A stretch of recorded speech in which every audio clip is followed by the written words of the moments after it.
Welcome back into the Fly Lab.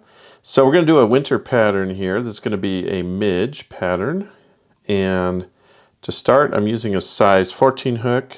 You probably want to go smaller than that for this, probably a 16 or 18. I just want to use a little larger one so you can see it.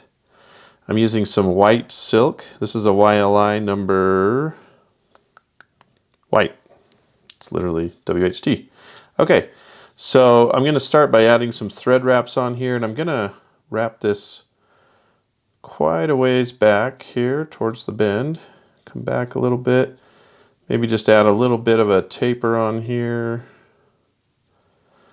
And then about in that area, I want to take some razor foam. So this is a pretty thin, I think it's a 1 millimeter. It could be a 0.5, but I'm pretty sure this is a 1. And we are going to just cut a little tiny section here, like this. And then we are going to apply it right here in this area. That's probably a little long, so I'm going to just adjust it here. Probably want it about right there. Maybe just a little further forward. Yeah, I think that's pretty good right there. And then I'm going to wrap this on a few times just to have a nice solid grip on that thing. Cut off the extra foam. Okay, I'm just going to wrap over the rest of this foam here.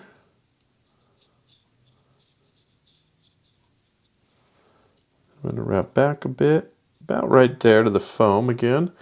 Using my Wonder Wax, I'm going to apply some of that right here.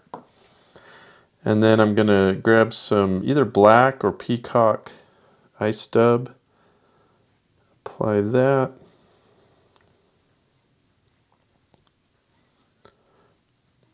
Make a nice little dubbed spot right here.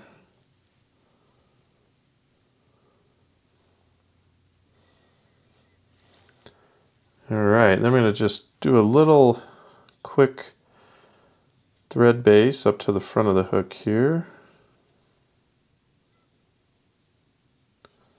Go back towards the back, and then using my grizzly hackle, we're going to go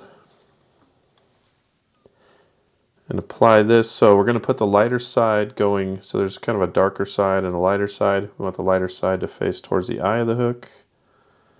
So we're going to place this in here. I'm going to put a couple of wraps under and over. That'll just give me a tighter grip onto the hackle here.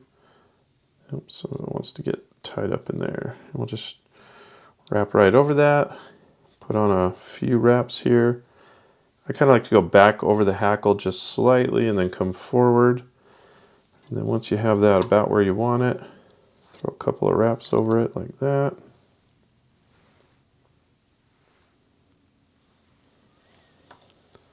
And then we'll just chop off that extra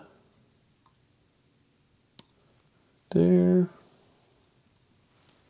Put on a final